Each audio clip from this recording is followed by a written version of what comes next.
Hi, my name is Barbara Ann Rose, and I am an author. I wrote Angel books, Soaring from Abuse to Love, Forgiveness, and Enlightenment. I am also a licensed massage therapist, a life relationship coach.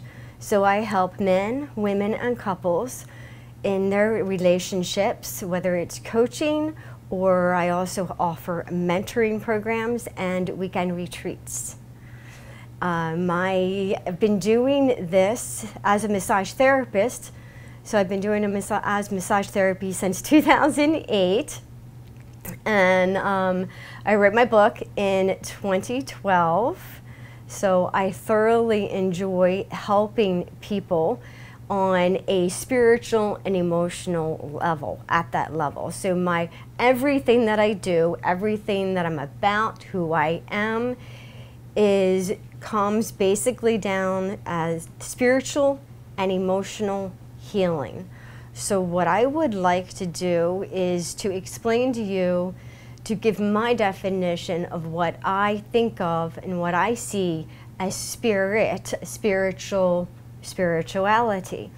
And I'm just going to preface that because I also, before I go into that meaning, I want to describe, then let you know that I'm actually going to be reading that from a piece of paper, because there are so many ways and so many definitions that we can use about spirits and spirituality. So what I came up with the other day, I feel is like my thing that I absolutely love. So every single word is very specific. So I will be reading that. So here we go. All right. So for me, it is not only recognizing that one's self as a spiritual being inside a human body, but it is someone that takes daily actions to help oneself raise his or her vibrations. Otherwise, we're walking around as living zombies, not awake. I also believe that being spiritual is a recognition that there is a physical world and a spiritual world, and they both connect. The spirit, if you think about it, the spirit is in a human body, and it's connected with that human body, and the human body is connected with that spirit. So, but not everyone is actually connecting to the spirit that is inside of them, because sometimes the human forgets that there is a spirit entity, this energy within us, and it's meant for us to be guided from that space within, our own light. So people use different terms for spirit. Some may use energy, some may use light within. It's all basically the same thing. So to help us in making good decisions versus unhealthy decisions, or decisions that could cause us harm. And there is a recognition that everything has an energy. Literally everything has an energy, and these energies have a broad range, a wide realm, from the positive to the negative. And there is black and white. But there also is this realm of gray, an entire spectrum of gray in between. Now, the higher, as a spiritual being, the higher we reach, the more our light can shine. But it does require a daily effort to tap into our light. And it is a choice that we choose. So that eventually, as we move towards higher consciousness and as far as ascension, and that as well is a choice that we can make, we eventually rid ourselves of unhealthy habits, of old habits, unhealthy behaviors. We start to think as we ascend, as we raise our vibrations. We think differently, we speak, we act, and we react to things differently.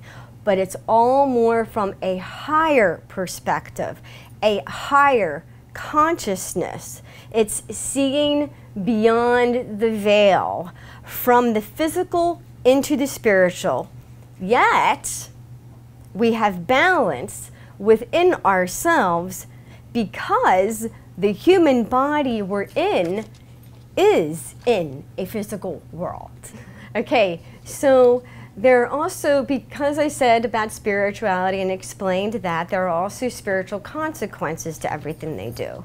There are not just physical consequences to things that we do in life, but also the spiritual consequences. And even though we are not able to see those spiritual consequences because it is happening in the spiritual world, we may not know exactly what that consequence is.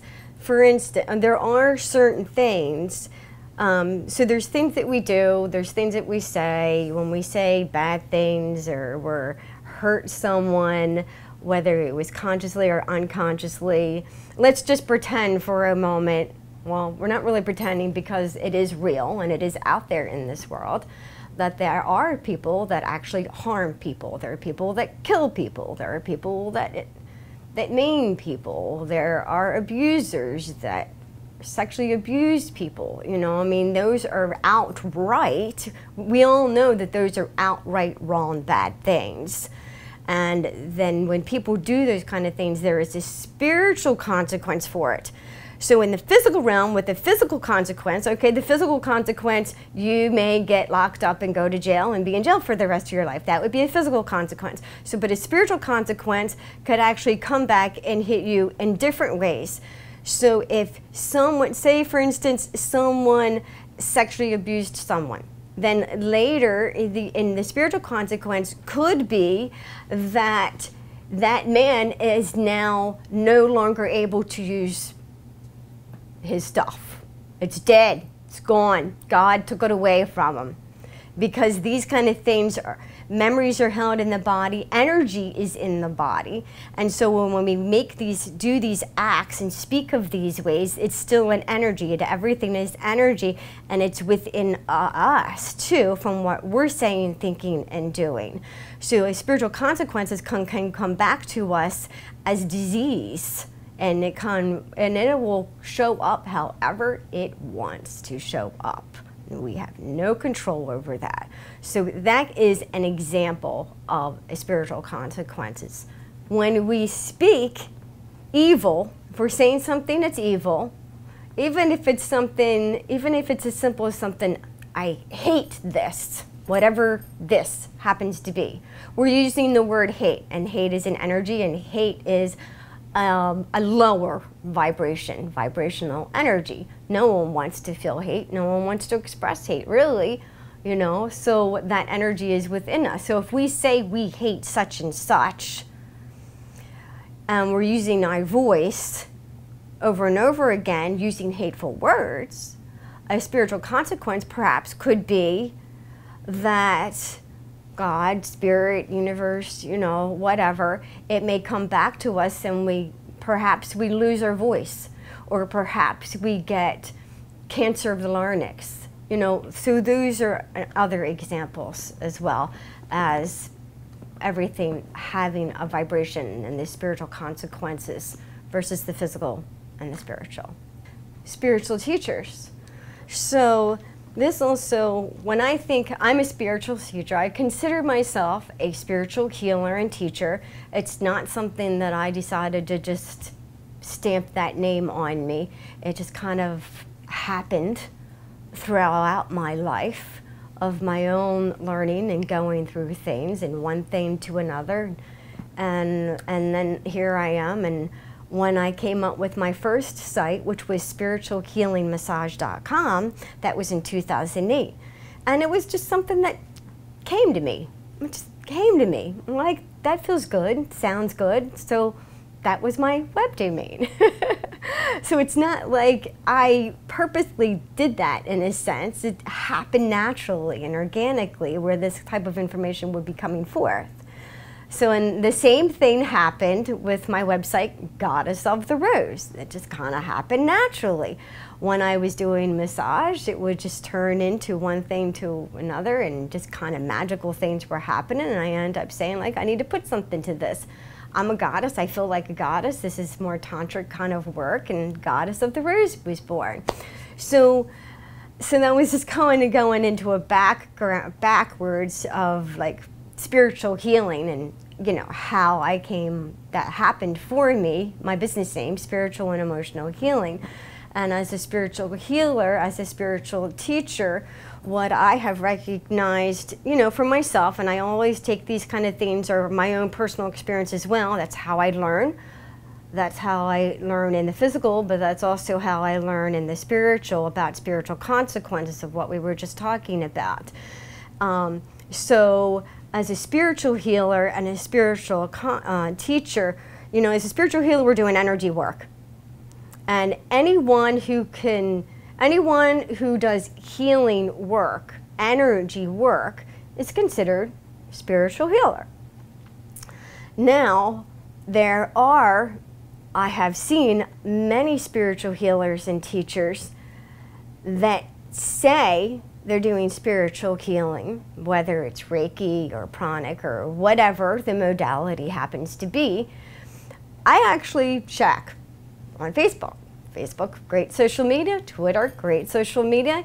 And it can be easy to check in on people to see what their personal lives are like and how they live their personal life when they say they're a spiritual healer. And what I have noticed is that they are saying, they're acting, and they're reacting in ways that are totally not spiritual at all.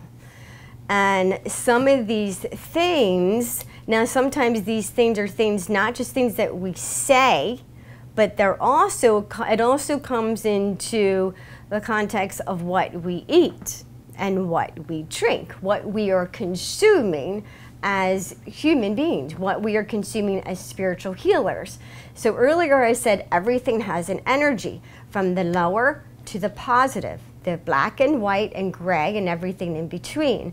And I mentioned that there are some things that are black and white. Like it or not, some things are black and white. Black is black, white is white. And we got all sorts of colors in between. Your color is black, that is black. Red is red, the sun is the sun. It just is. You cannot deny that the sun is the sun.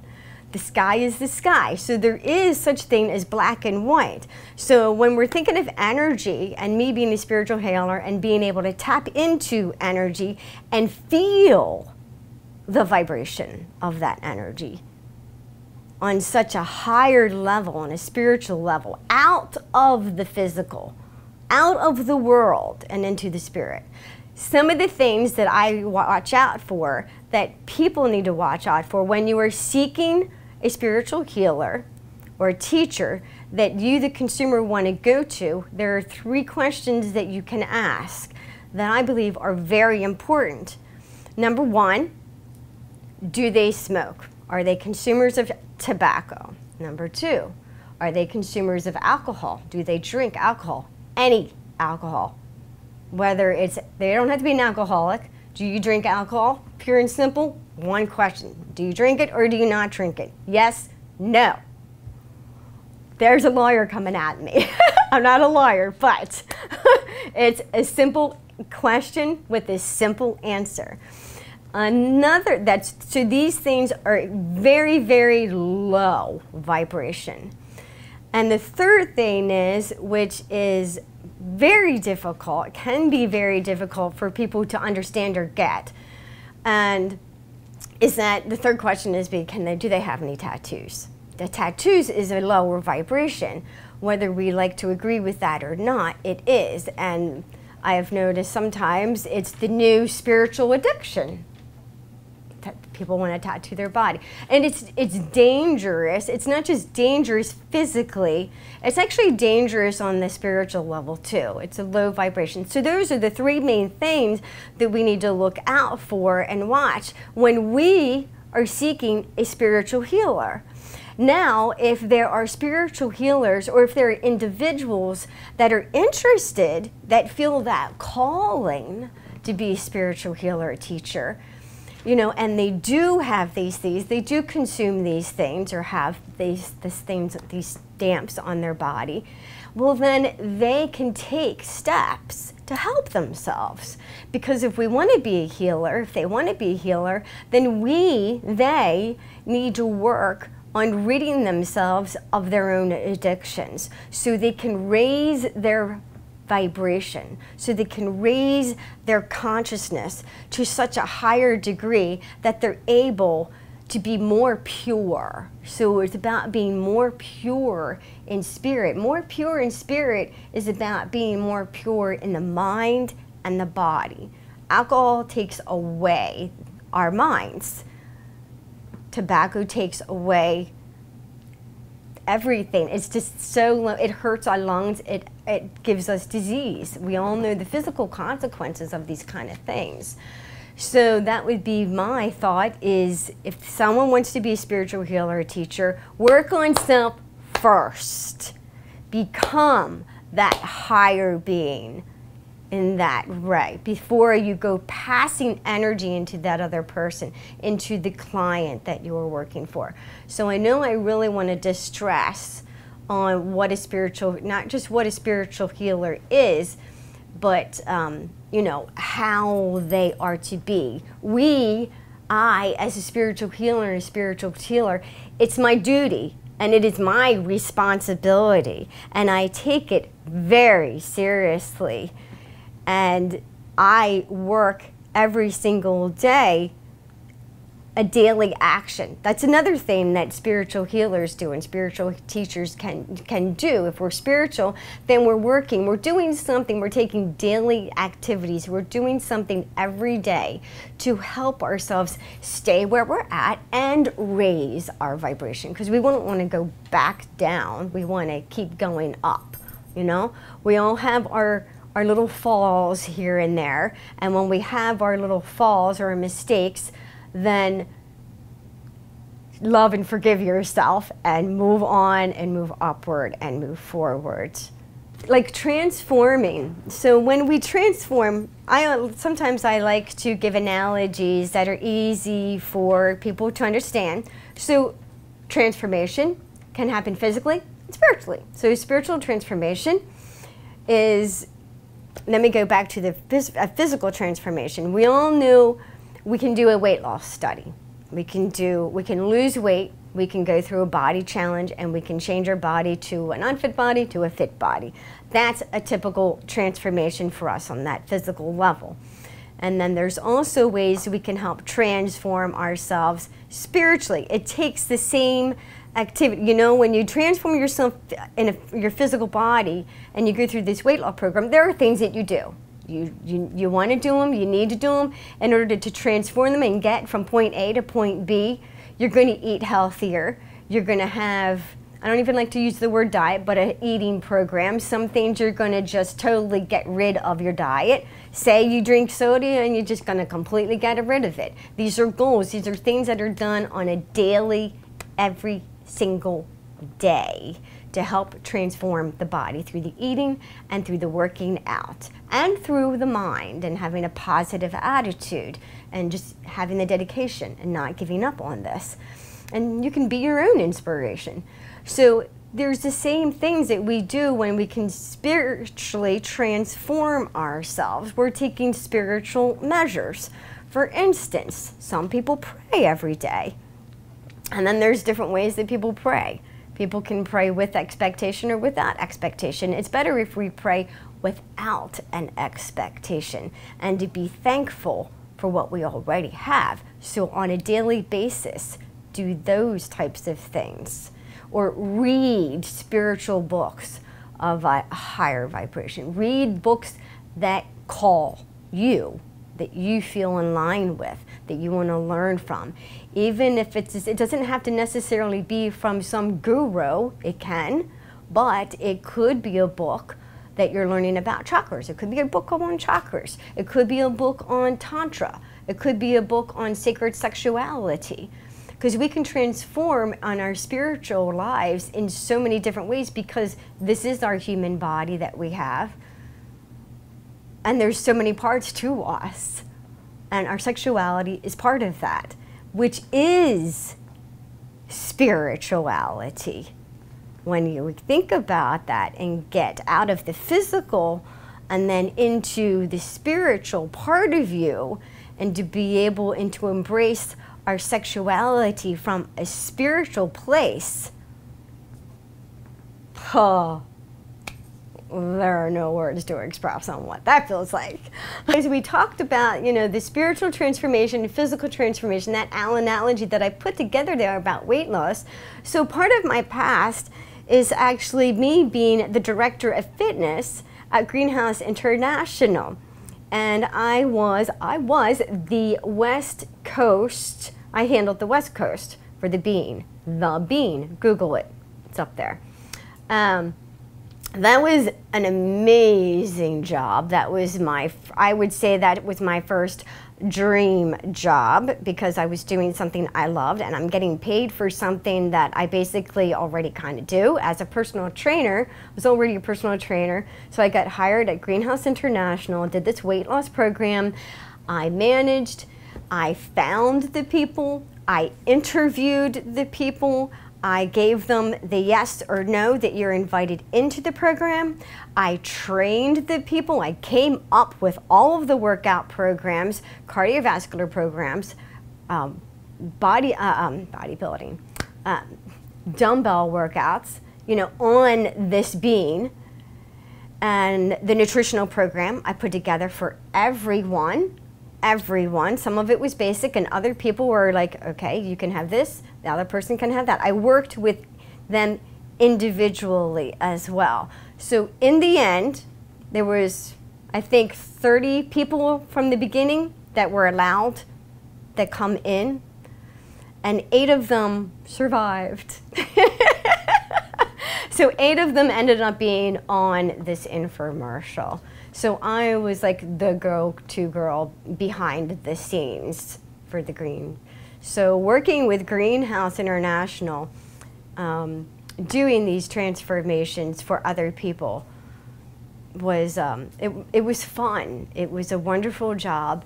But I want to say here too is that kind of like part of transformation. And so before I started helping transforming other people's lives in this job as a personal trainer, nutritional consultant with Greenhouse, is I had transformed my own body, because I once was, I did bodybuilding, a figure, beauty, and some swimsuit competitions. So the first one I did was actually in 1999. This is while I was still married. And it was I feel like it was my first goal, like while I was married, outside of having kids, because I loved kids, of doing this body transformation. And let me step back a little bit further, because earlier, a few years prior to that, I started working out to the firm tapes. I don't know if I'm allowed to say that in the video or not. But I started doing the firm tapes. I went from 103 pounds up to 120 pounds. So and within like 3 or 4 years. So I actually put on probably at least 10 to 12 pounds of muscle and maybe a little bit of fat. I really grew a lot of muscle. So my body definitely transformed, and I was loving it.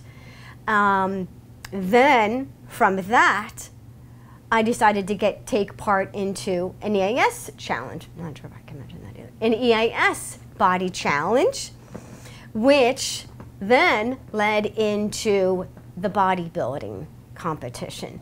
Now, I want to say a little bit more about this bodybuilding competition and my transformation, because my transformation was not just happening again on a physical level. It was also happening on an emotional, mental, and spiritual level.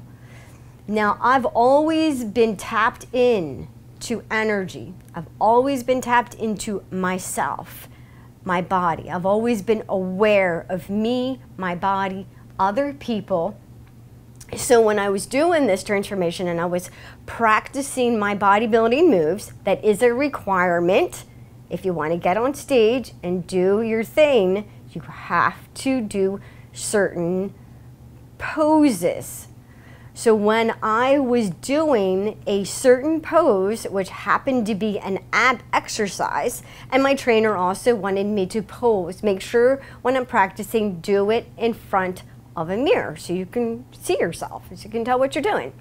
So I did that with this ab exercise, and what happened to me when that happened was that, you may not believe this or not, but it was pretty freaking wild, because I had a memory that kind of came forth about sexual abuse. It kind of felt that, remember I said everything is an energy, and energy is stored, memories are in our body, and there's energies in the body and memories in the body, and they're stored in places. Well, when I did that pose with the ab exercise, I felt like I immediately got hit internally with this abuse issue, but I faced it. The thing is, I faced that issue. It didn't stop me from doing the pose. So I was determined and willing to face that fear straight on. And I did it. And as time went on, and through therapy too, I found that I actually was sexually abused by my father at a very young age. So, but that transformation is very important, that when people go through things on a physical level, sometimes they're also happening, actually pretty much, they're probably already happening on all of those levels. It's just that some people aren't aware that they're happening on all of those levels. They're just thinking that it's happening on the physical level, because a lot of times they're living in the external world and they're just thinking of external things over and over again. But for me, I've always been aware of both the physical and the spiritual, the inside of me and the outside of me. Transformation, Greenhouse International, yeah, and so I have that experience personally and professionally. I've been through the transformation physically. I've been through the transformation spiritually. I've been through that transformation on all those levels before I started transforming other people's lives in the physical, such as that Greenhouse International. And then Greenhouse International, I ended up getting laid off on that job afterwards because they just didn't need my part anymore. Nothing about me, they just didn't need that part anymore. And then that led into me going into massage school. And in massage school, with the school that I went to anyway, they taught about energy. So I was excited about that. That was something that I was already familiar with. And during that time, I was experiencing even more. Like said earlier, I grow because I'm already tapped into myself. But when you're doing it, and as you continue doing it, you're tapping in more, and you start to feel more. And being hands-on with the body in massage is powerful, because touch is powerful. Touch gives life. It's not just me standing there making sure someone has good form. That was a stepping stone into full body touching with the skin. So the organ, this is our biggest organ, is the skin. It's a portal.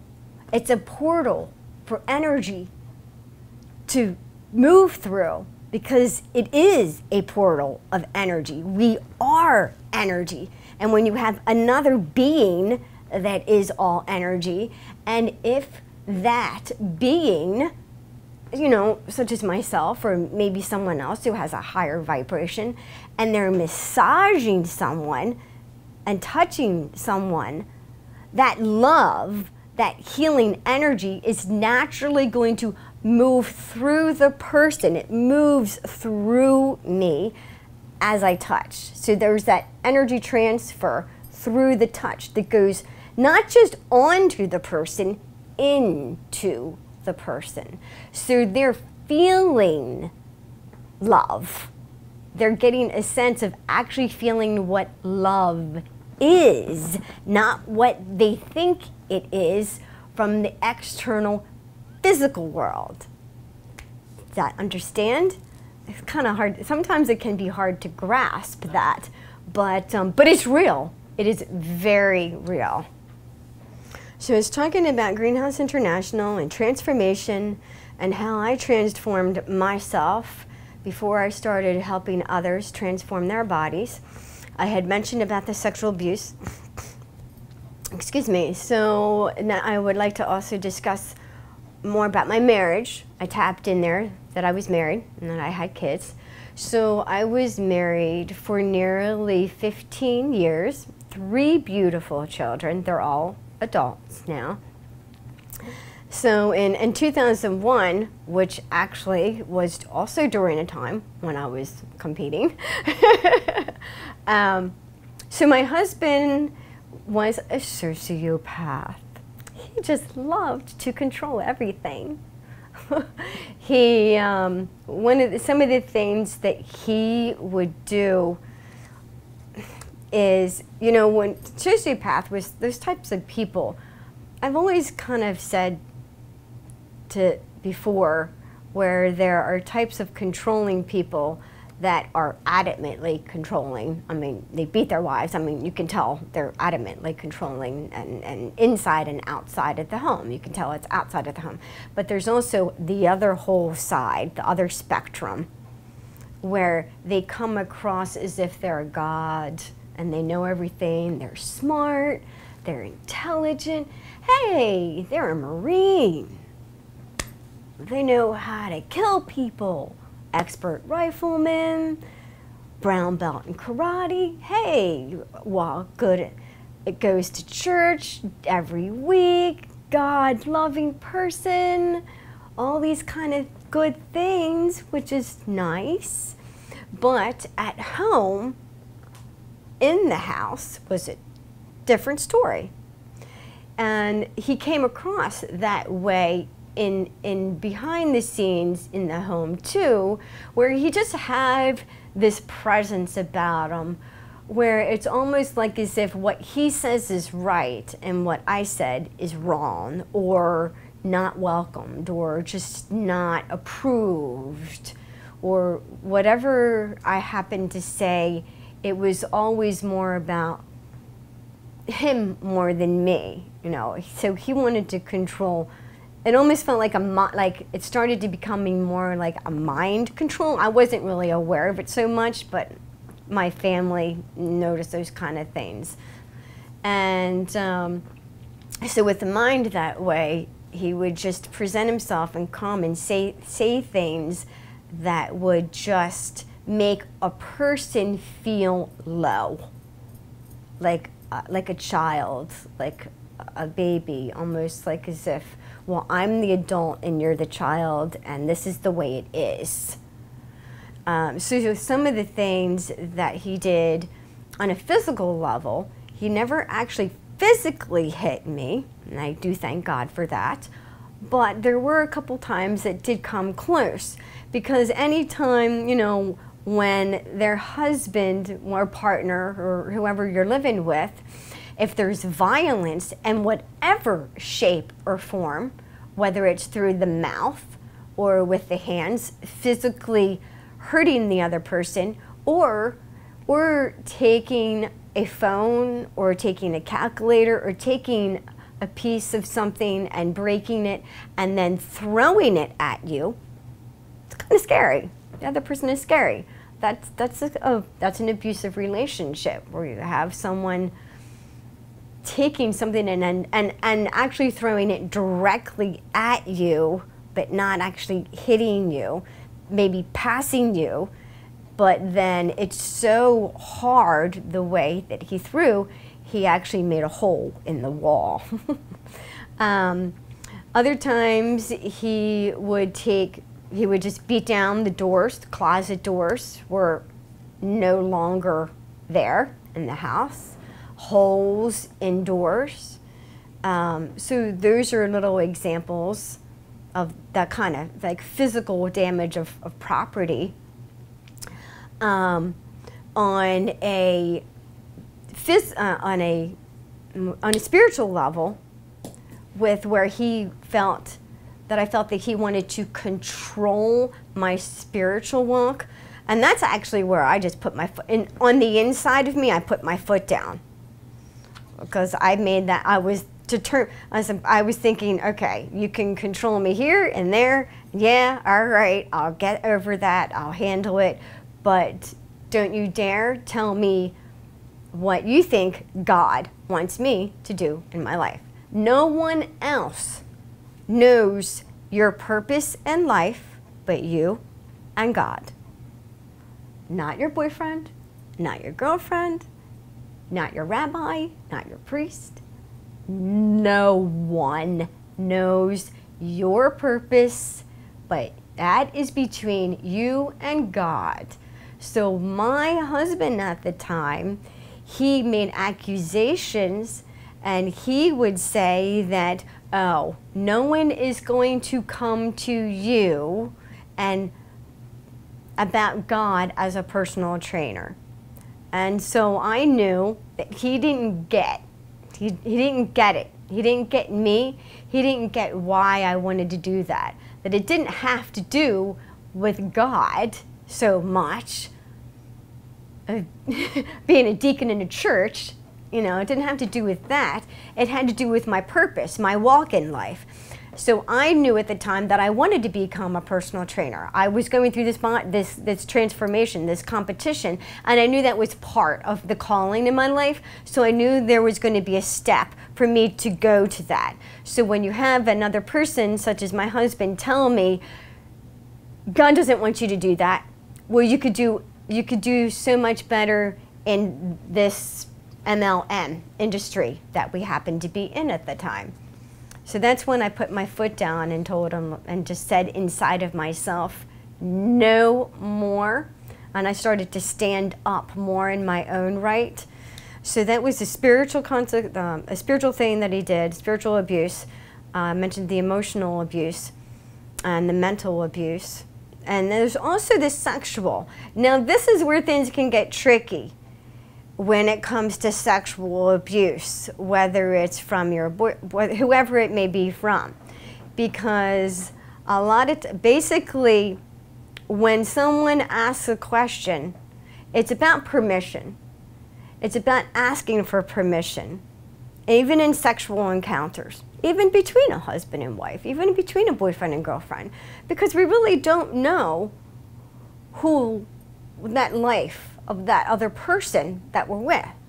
We don't know what went on in their life, and we shouldn't make assumptions that everything was fine and dandy, and that like, hey, let's just have sex. Let me make love to me. You know, these kind of things.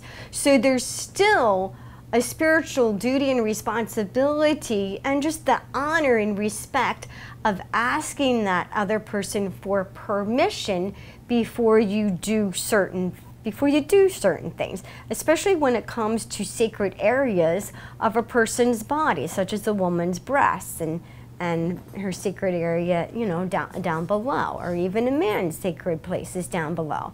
There are many men who have been sexually abused as well. I have found that out through the course of my life and through the work that I do.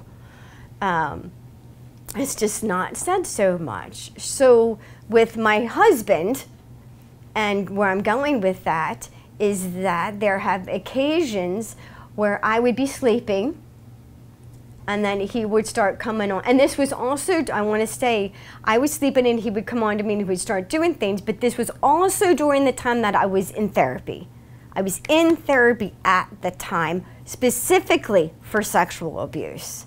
So when your partner is in therapy for sexual abuse, you don't make moves on your partner without asking her permission for that. That's abrasive, it is invasive, especially when she's asleep and she's unconscious, or when she's out. A person needs to be awake and be aware of what's going on. So that happened with me. So that happened with my husband. He did that with me. He took advantage of me in that way while I was sleeping and started doing things to me. And at the time, I kicked him. I mean, I didn't know what was I knew what was going on until after it was too late. And I just kind of like pushed my foot over towards him to like get out of the way. Not kick, but you know, kind of like a get out of the way, a push away kind of thing. But so yes, so that would be considered, it may not be considered sexual abuse in the term or in the normal that you think sexual abuse is it, but it's about taking away the free will of another person, which is an abuse in and of itself. We were just talking about the abuse, some of the abuse that occurred to me from my husband at the time for 15 years that I had 3 kids with. And we're going to regress back in time to when I was 2. So let's go back in time. I'm 2 years old, a sweet little kid, shy, scared, say anything, just kind of sitting there on the floor, kitchen, my parents' room, you know, my parents' house. And I have this energy comes next to me, and I can feel the energy. I can feel and sense this is male energy, beautiful male energy. It's not an angel. I was, at the time, I didn't know if it was called spirit. I didn't know if it was a cosmic being. I didn't know anything about that back then. You know, there were these different terms or meanings. I just felt and knew that it was a positive energy. It was very loving and caring and also honest and forthright. And this being, him, I seem to use him/they, informed me at the age of 2 that I was going to be going through some hard things. He didn't tell me what they were, just that there was going to be some pretty hard stuff that was going to be happening to me. But he also said that I was going to be strong, that I was strong enough to handle these bad experiences that were going to happen to me, and that they were going to be there as well to help me be strong. So I'm strong, and I am strong in myself, but they also assisted me in that strength. So it's like a double, my strength and their strength, just kind of builds and creates this strength to move forward, to go forward, to go through the hell that I went through, the experiences that I went through. And so when I was 2, he told me this before I was 2, because later in life, when I said about when I was married and I had 3 kids and about the sexual abuse, it was actually when my daughter, now my 3 kids, my daughter is the youngest, so when she was about to turn 3, I had a trigger. It's something triggered inside of me so freaking deep, I had no clue what it was about.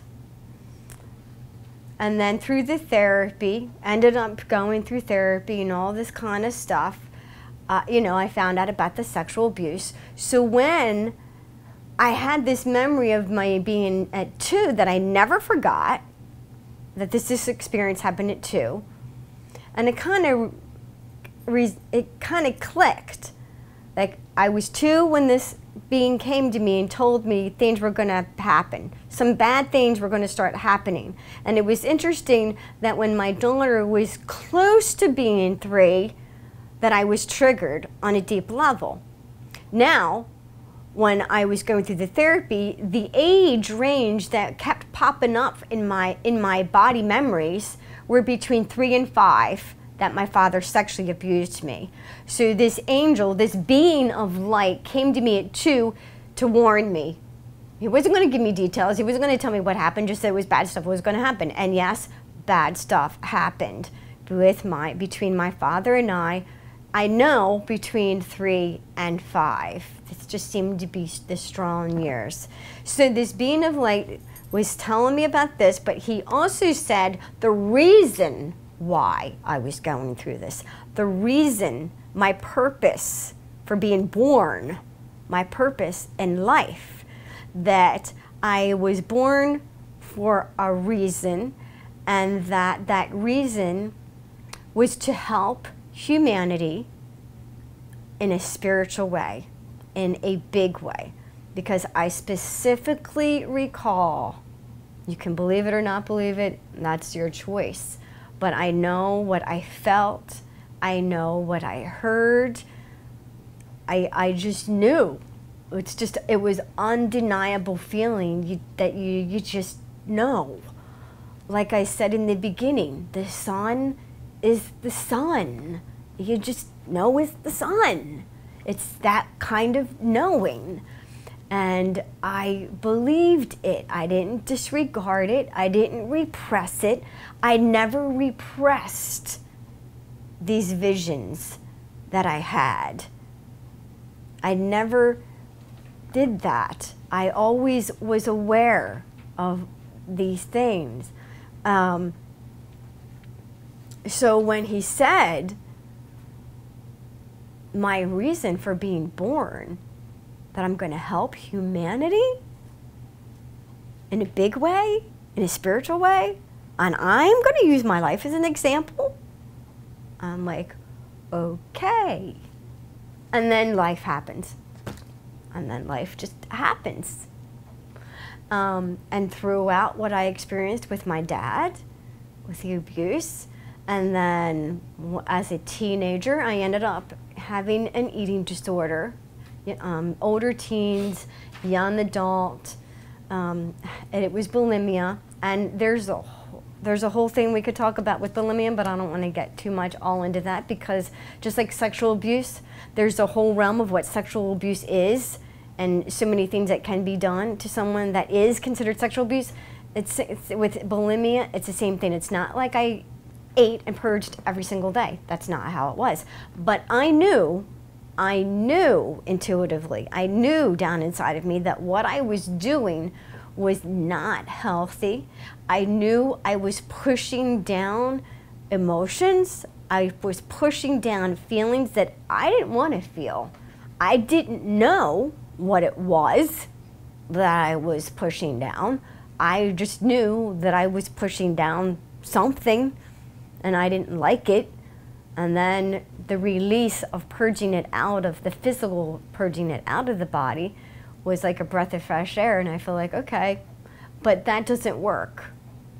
So it doesn't matter what the addiction is, whether it's food, whether it's alcohol, whether it's sex, whether it's gambling, whether it's shopping. It doesn't matter what the addiction is.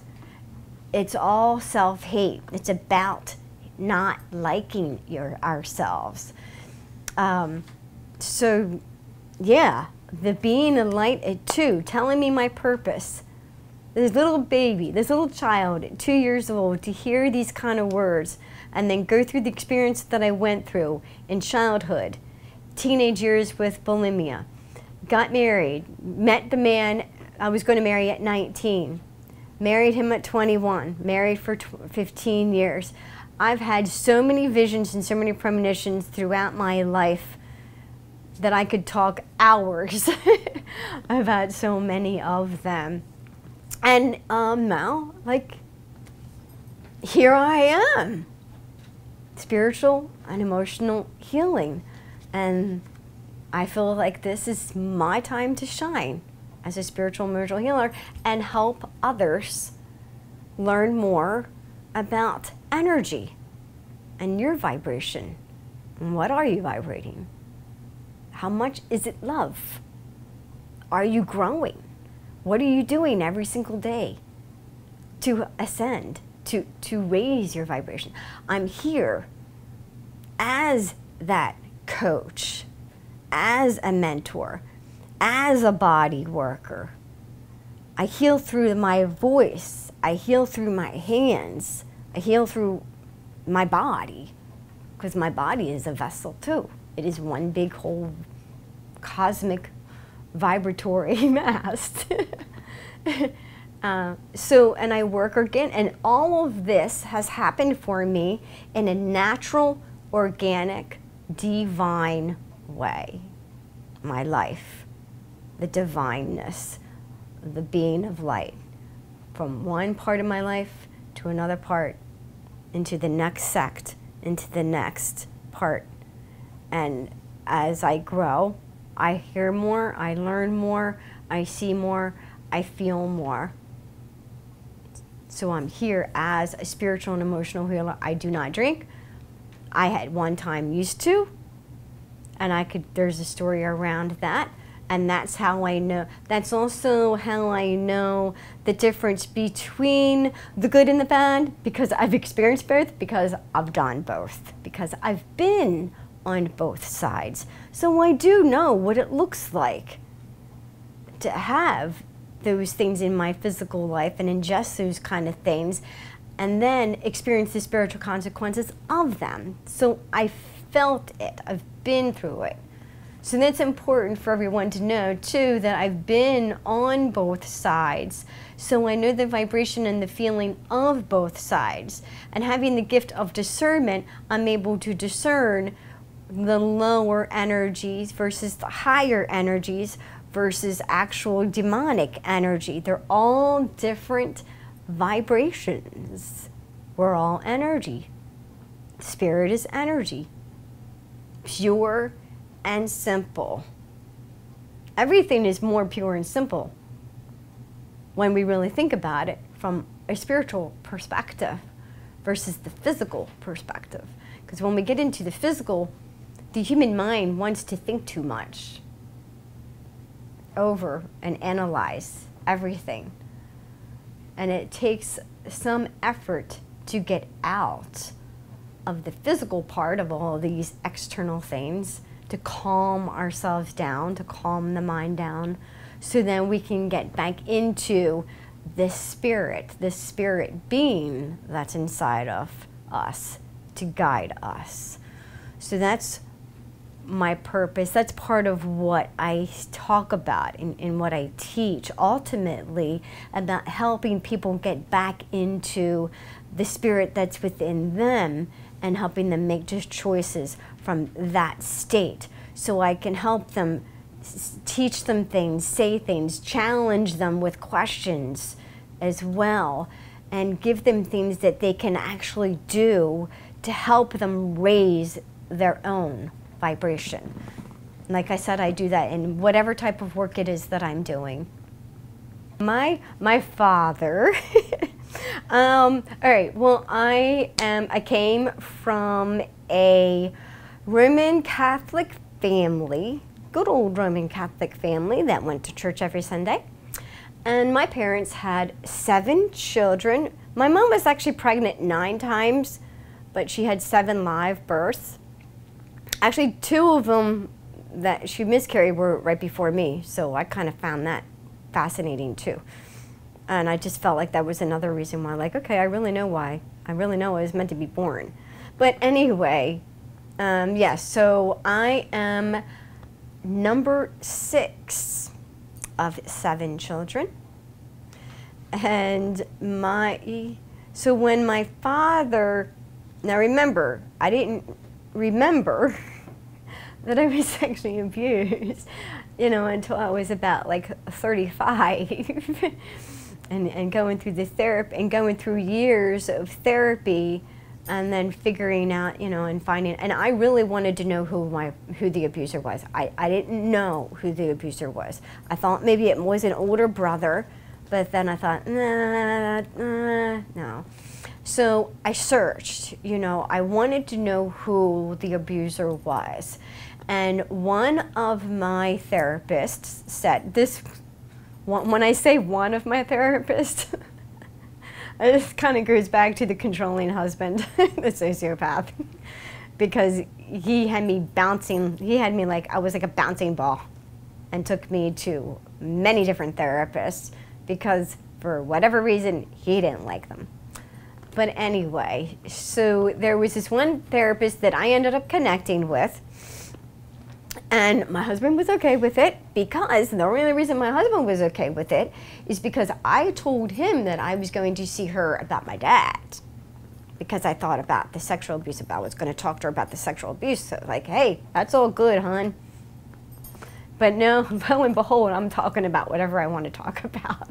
So this particular therapist, I had said to her, like, I want to know who did this to me. I really want to know who did this to me. And I had the idea of being hypnotized because I really wanted to know. And the thing is, what she said to me, I liked. I mean, it wasn't really the answer that I wanted to receive, but I actually really did like the answer. What she said is, Barbara, if you were meant to know who the person was that did this to you, it will be shown to you. You'll find out. It'll happen. So even my therapist did things in an organic, divine way. She didn't say, hey, yeah, I think that's a good idea. Go get hypnotized and see if anything comes forth. It wasn't tap into like that. It just happened organically. So the way in which, I'm going to describe to you the way in which I found out that I knew it was my dad. At the time, I was married, went through therapy, many different therapists. They all did help. Each and every one helped in their own way. I was doing body competitions, so that was in my world as well. I also cleaned houses on the side to make a little bit of extra money. Now, one of the places that I cleaned houses was my parents' house. My mom actually paid me to come clean the house once a month, and I did that. On 2 different occasions, when I cleaned my parents' house, upstairs, they have a colonial home, so it was upstairs in my father's bathroom. You know, at the time, my parents, they weren't sleeping together. They had separate rooms. But I was cleaning, I went into his room, cleaning his room, and even when I just go into the room, it feels icky. I don't know, that just feels like a dirty energy. It just felt icky. But when I go into the bathroom and I clean the bathroom and then I went into the shower, I had a memory come forth. And it was strong enough, the first time that it happened, this is the first time that it happened, where it felt strong enough that it was extremely uncomfortable. And I questioned myself if I wanted to come back and clean my parents' house again. But I did. So next time rolls around, cleaning my parents' house again, up inside the bedroom, into the bathroom. Right now, I got triggered. And not only did I get triggered, it was even more intense than the first time that it happened. And this time, when I would get triggered, I was actually inside the shower stall, down on my hands and knees, cleaning and scrubbing, and a flood of memory came forward. Just like I can see the 2 other individuals here in this place, in this dwelling that I'm in. It was that visual, where I could see exactly what happened between my father and me. So, like I said before, I was somewhere between, it happened between the ages of 3 and 5. So in this particular memory, that's probably the age range that I was, 4, maybe. Anyway, he was taking a shower and I was in there with him. He brought me in there with him. Little girl, 3, 4, 5 years old, cleaning himself, picking me up, puts his arms around me like you do when you pick up a child, and you kind of like hold him in the front, and you know, the little kid legs wrap around the waist, to hug and like hold on to daddy or mommy, but this is in a shower. And he would take my body and rub it up and down his body, and you kind of get the idea and the drift of what happened. Or he kind of made himself ejaculate. And so that sensation of him doing that, it's so weird how I remember it. I mean, when I say weird, it's like I'm both people at the same time. It's interesting how I just see this picture, and I am me in this memory, and I can feel me. I can feel him holding me and moving my body up and down and up and down and up and down, and him getting his fancies off. But it's also, when I say weird, it's weird in the fact that it's like spiritually, I guess, the energy that I'm feeling, his energy, almost like as if I'm inside of his body energy, and that I can like think his thoughts and feel what he's feeling. So I don't know if other people out there have those type of experiences where they feel like as if they're in the other person's body, but they're still in their own body. So you're feeling both at the same time, which is just mind-boggling and just fascinating when it happens. And you wouldn't believe it unless you actually experienced it for yourself and had that kind of memory for yourself. Then you would get it and understand it. But that is an experience that did happen between my father and I. That is sexual abuse. As well, in this same body memory vision, because this wasn't a one-time thing that happened. So after he finished rubbing my body up next to his, up and down, he put me down, so I'm like standing in front of him. So my father was 5'10", I think. I don't know, not a tall guy, a little kind of guy, not big or bulky, I don't know, just a small frame. And so at my size, so his size compared to my size at maybe 4 years old, well, picture that in your head where my face came. Okay, there we go. There you go. That's all I'm going to say. So that was an extension of that body memory. And so when I had this memory of cleaning the bathroom in my parents' home, and it just flooded to me, and it was as real can be, that was the day that I knew it was my father that sexually abused me. It also made sense in that time frame that I was living when I was cleaning houses, whatever that year was, 1999, 2000, somewhere around there, I guess. And that in the physical world, in my life, in my normal day-to-day life, when I would take showers, I never, ever liked water in my face. So it clicked. That was the precise reason why I didn't like water in my face. It was the body memories. It was my body telling me something that happened to me, or else I wouldn't feel uncomfortable getting under the shower and cleaning my face in the water. Well, when that happened, when those pieces clicked together, when those two pieces of the puzzle came together, of the abuse in the shower and me being uncomfortable under the water, when I recognized the truth, I knew the truth about it, in an instant, for me, it was instantaneous. No longer, from that day forward, did I mind putting my face in the water in the shower. It just, that trauma was released 100%. So this, having these kind of experiences and memories for me, is also gives me the ability and the capability to help other people who are going through traumatic experiences, but maybe they can't quite place what those experiences are.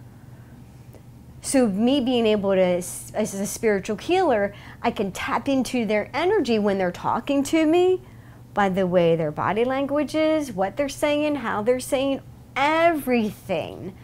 Then I'm reading their energy, consciously and unconsciously. I'm just kind of like naturally like tapping in.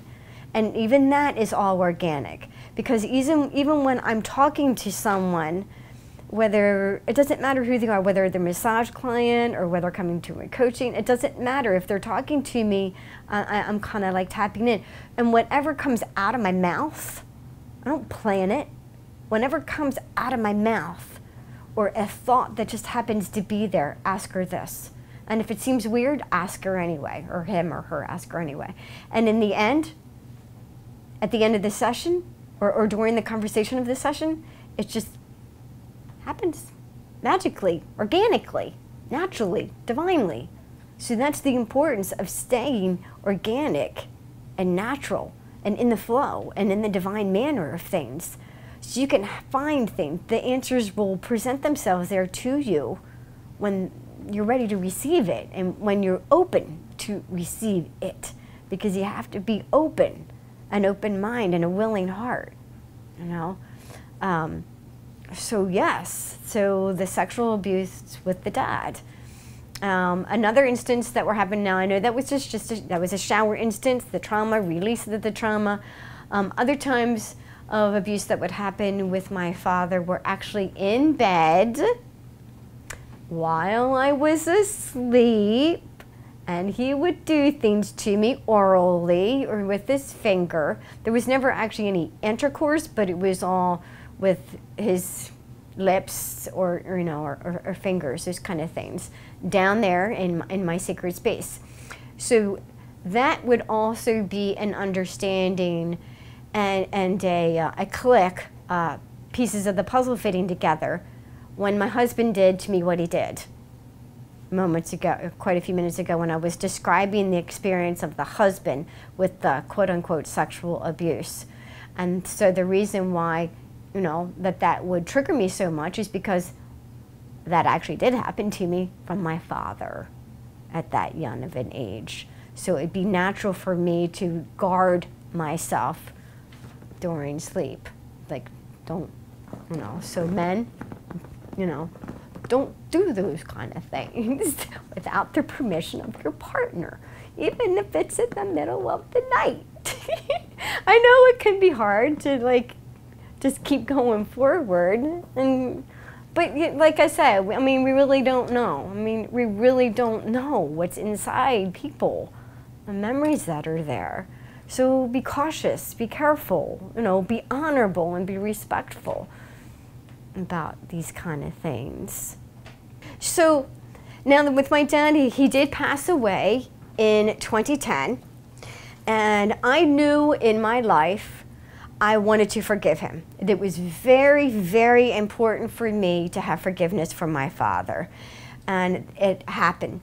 It did happen in an interesting, organic way. Again, organic way. It's not like I intentionally went to him and discussed with him any of this. I did not do that. My father was a smoker, and he smoked like 3 packs of cigarettes for God knows how long, 50 years, 60 years, a long time, which is something that I absolutely abhorred.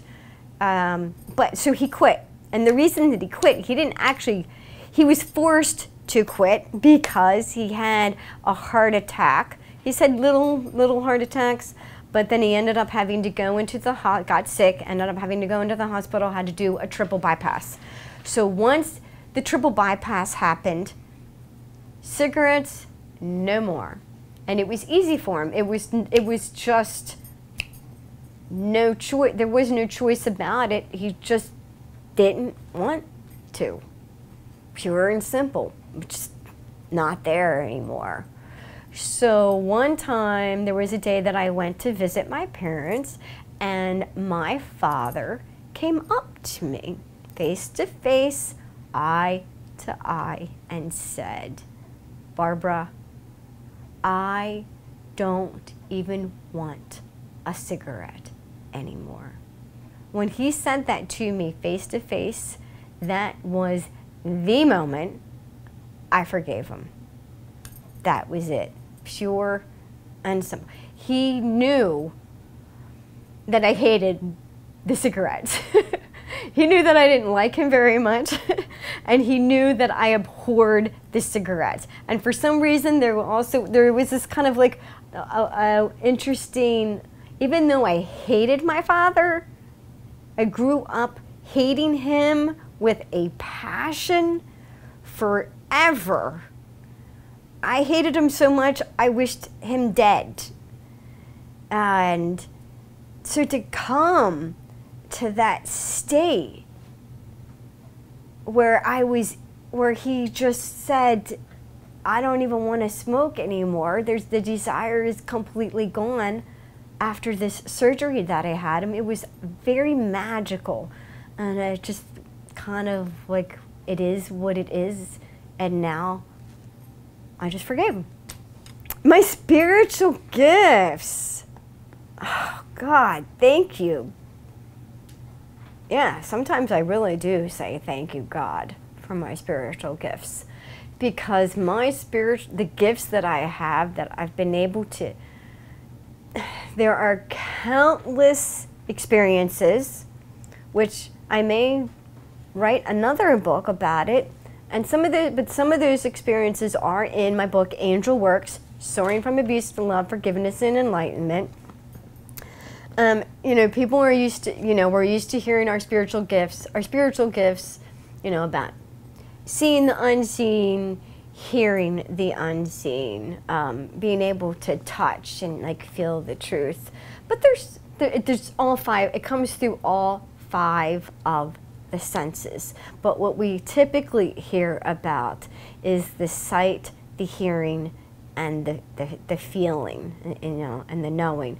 And I believe that, it's strictly, it's through the five senses, but through each of the five senses, there is a knowing. A knowing is not separate, When we see something, we know something. When we hear something, we know something. When we feel something, we know something. When we smell something, we know something. So it's just naturally through those five senses that there is a knowing about things. So my strongest one that I've always felt that I have was sight. For instance, I actually have all of them are pretty strong. I found out through testing myself that all of them are actually pretty strong. But me and my physical thinking and the mind, thinking was the sight, but it is all. So one of my experience that is a major experience, that I would say one of my first most profound experience of seeing something of the unphysical is when I was 19 years old. I was going to a little Cecil, a community college at the time. And it was a beautiful, gorgeous day outside. Sun was shining, crisp air. I was walking from one building to the other building. And as I passed a person, so I'm walking in one direction, and there was a couple other people walking in the opposite direction. And as we got close to passing, there was this vision. I saw 3 children. And it was pretty descriptive. I knew that these 3 children were mine. I saw 2 boys and 1 girl.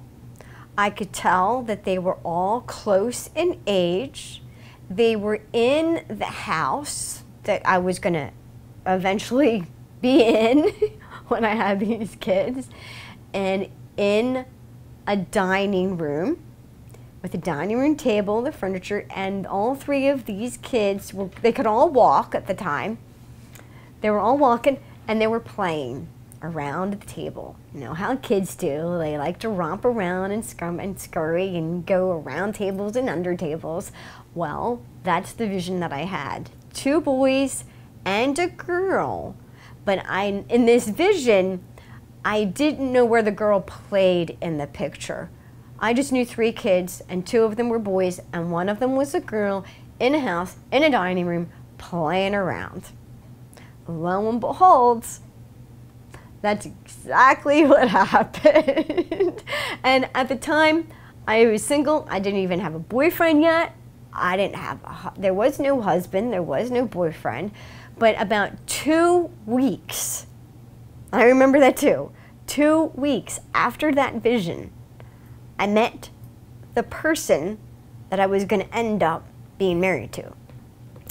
And then when I became boyfriend-girlfriend, when we became boyfriend-girlfriend, we were dating, going together, there was another vision. Now, the vision that came to me about my kids was something that was shown to me. And when you're shown something, they're going to give to you, they're going to show you what you're ready to see or hear, you know. Sometimes they're not that descriptive.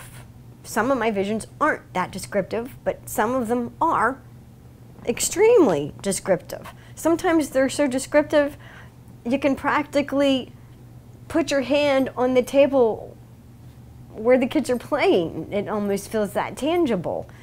And so it happened again, the second major one, or a major one, when I was with this person, this man that we were dating at the time, and we were only dating for maybe 3 months.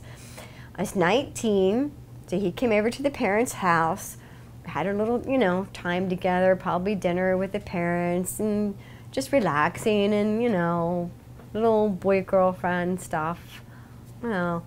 And so as he was getting ready to leave, he ended up telling me that he loved me, that I'm in love with you, I love you. Well, it's only been 3 months, and I'm thinking, I can't say those back to you right now. In my head, I'm like, uh-oh, I don't know if I love him back. I'm thinking that in my head. But I'm standing there, and I'm accepting the information, I'm listening to him, I'm letting it go inside.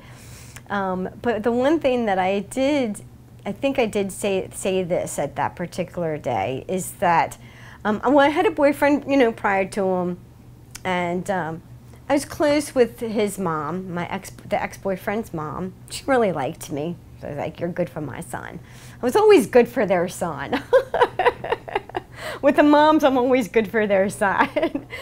But that didn't work out. But because I had that kind of relationship with the mother, and then here's this man telling me that he's in love with me, I actually felt, at 19, I actually felt a responsibility and a duty to go to the mother of the ex-boyfriend and let her know that I met this man. I met a man, and he's telling me that he's in love with me.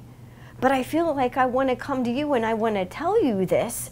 I didn't go to the ex-boyfriend. I went to the ex-boyfriend's mom. I thought that was interesting for me to do that and say, this is what's happening in my life. That was my way of breaking free, you know, of that relationship, of that past boyfriend. And then I was able to move. So I told him that, and I did do that, and I moved on. But there's more to the story. So when he was leaving the house, I walked out with him. It was nighttime. The sky was clear. Gorgeous, gorgeous night sky full of stars. Even as I talk about this, it's like I'm right there. Oh, God, it's incredible. So I walk outside, and I hear God loud and clear and profound, saying to me, this is the man you will have children with. You will marry him. This is the man you will marry and have children with. Okay. 2 years old was profound. 19 years old was profound. Seeing the kids. And then this. So I listened. I followed. Pure and simple. I listened to Spirit. I heard Spirit. I followed Spirit. Eventually, it was 1 year. We were together for 1 year.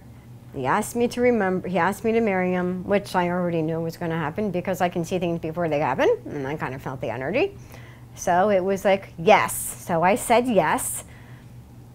Then we got pregnant within a year. And then we got pregnant within 2 years later, and then 19 months or 21 months later. So those 3 kids happened just like that. And the first one was a boy.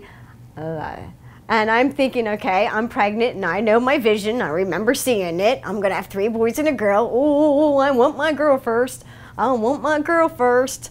I knew when I was 6 years old I wanted a girl and her name was going to be Kelly. Ever since I was 6. So here I am, I'm pregnant. Okay, my daughter's coming. Nope, boy. Got pregnant second time. Oh, I'm excited. Oh, is this going to be my girl? All right. I know God told me I'm going to have 3 kids and one of them going to be girl. Second one, boy. Which I love. They're beautiful babies. I took care of them. They were just absolutely gorgeous, precious little beings. Got pregnant a 3rd time. No, God, why are you doing this to me? I don't want to be pregnant right now. Nope, nope, no, I'm not ready. I don't want to. Take it away. I don't want to be pregnant. Please. I already have 2 little ones. I have 3 and I don't have 3 in diapers. No, thank you. God, please, why am I pregnant? I do not want to be pregnant right now. All right, well, of course I didn't have an abortion. I don't believe in that. But, okay. I had her. I was pregnant. I had the baby. And there was my girl. She popped out. She was, all my babies were C-sections. They were all, none of them. That was probably the only the biggest unnatural thing that happened in my body, with my body, is having C-sections and not natural birth. Because that was my intention. I wanted to have natural births, very, very natural births. So to have each one by C-section, oh well, whatever, it is what it is. They were all big babies, big heads. You got a big head, can't go through that canal. So I had my daughter Kelly. They were 21 months apart between the 2nd child and the 3rd child, and I loved her, but it was interesting in that me being able to feel energy and sense energy in this kind of like connection or unconnection. She was the only one I didn't have a spiritual connection. That may be weird for some people to think, but there was the physical connection in that she is my biological child, but there wasn't a spiritual connection. It just seemed like there was a wall, like it was interesting. It was kind of weird. I didn't have that with my boys. With my son, with my 2nd son, there was a very, very strong spiritual connection, and there always has been to this day. He's 27 right now, but and he's following a spiritual path. And I've been helping him with that, and he has wanted that help from me because he's asked that help from me. So when I had my daughter, I thought it was weird. It was strange that I love this child, that I've been waiting for this child, for this baby girl, all my life. And now here she is, my answer, an answer. But then the spiritual connection wasn't there. But she was the one, that last child. So God put that last child in my life for a reason, because he knew that when she was about to turn 3, I was going to be more prepared to handle what I was going to be coming across with these experiences, with the memories popping up about the abuse. So I find that fascinating, because I was 2, almost 3 when the angel, when the being of light came to me at almost 2 years of old. And now here's my 3rd child, and my daughter is close to being 3, and then I got triggered. And then it's like this transformation starts happening again on a deeper, a more emotional level. And it's interesting because I was aware that I was triggered. I was aware that something happened that was unexplainable, but I myself asked myself, and in a sense, I'm asking the spirit with me, in me, I'm asking God, what is up with this? What's going on here? I actually said those words to me. What is going on here? When you ask the question from a sincere place, with a pure heart, with that open mind, and you really want to know the answer, when you can ask it from that place, your answer will be shown. And then it comes to the time of being in the divine patience for that answer to arrive when they are ready for you to receive that answer. Not when I'm ready, not when you're ready. When the divine, when the spirit knows more than we know of when we are ready for things, when we're ready to hear things, when we're ready to receive information. So I didn't know, or if I asked the question, I was open to receive the answer, but I didn't receive the answer until a few years later, because my daughter was almost 3, and I was divorced. That happened at 3 when she was 8.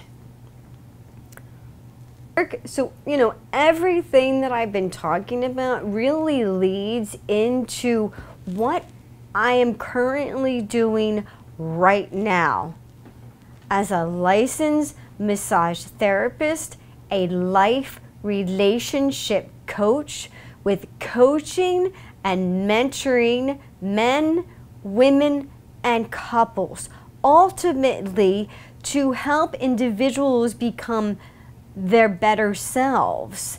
And whether or not they're in a partnership, helping themselves will help them in their partnership. But if it's a couple, then I'm going to help that couple be in a more harmonious state of being, so they can thrive and grow and be in their life. This happens within the coaching, the mentoring, and the weekend retreats. The weekend retreats, there are 3 of them. One is about relational communication. And again, keep in mind, everything is energy. Even the words that we speak are energy. Even the actual word that we're saying holds an energy. So relational communication, sexuality and intimacy issues, and the divine touch sensual massage workshop retreat. They're all retreats. The last one is specifically for couples and couples only. So within all 3 workshops, I am working with you as an individual or a couple And we do, it's Fridays, Saturday, and all day Sunday. And because I am spiritual in nature and holistic in nature, what you see is what you get. It's organic, it's natural, it's in its divine right timing. So there are no really quote unquote expectations other than the fact that I will give you 150% of me, of what I know, because I've experienced a lot on both sides with the, as it comes to energy. So yes, whether a person physically comes to me in my place of business, one-on-one, and it can be through Skype, it can be anywhere, international. So as long as there is a phone, we can work together. Now, if it's a weekend retreat in my place, then obviously people are coming inbound to me. But for businesses or communities or whoever you are out there that need me or that seek me, then you can just, you know, I'll come to you and you just get me there.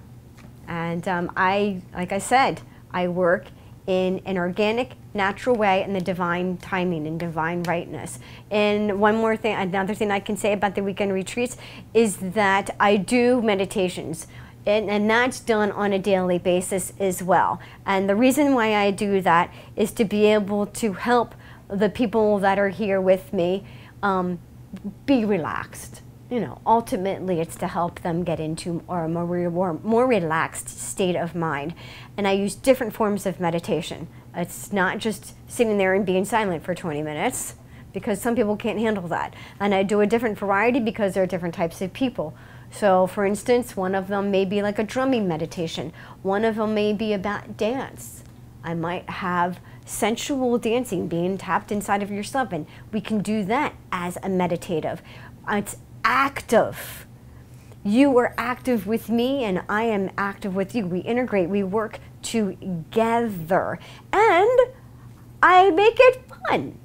Even though a lot of the subject matter is serious matter, I seem to have a way about me with my personality to make things fun. And I'm playful. So I might just break out with a little sing-songy because I want to break whatever tension that may be there. Or I may tell someone to, like, all right guys, time to get up and do some push-ups. And it could be something as simple as that to help break tension so we can, like, get back into the body, because with all the teaching we've been in the mind and there's so much information that things start just forgetting. You just kind of get a fog and you don't even know what you're hearing anymore. So when I see that kind of stuff happen, I'll break it up for you and I'll help you, and we'll make those kind of times fun times. Last but not least, the book, Angel Works, Soaring from Abuse to Love, Forgiveness, and Enlightenment. I mentioned so many things that I just talked to you about in this video that's going to be in the book. For instance, about the husband, the dad, you know, you can read all about that good stuff in there, and about my spiritual gifts, how I overcame those kind of obstacles in my life, how it moved me and propelled me forward into what I'm doing today to help you guys. In the book, there are tools, there are meditations, there are things that you can actually tangibly use for yourself to better your life. And you can find my book on Amazon.com, on Barnes & Noble, on Balboa Press. My website is, I have a few websites, but the main website that I want you to go to is www.thespacebetweenthethorns.com. So when you go through there and you scroll to the bottom page, you're going to see all the websites there of what I offer. And if you're interested in any of one of them, just contact me on the website and I will reach back to you as soon as possible. Thank you so much. Have a great day.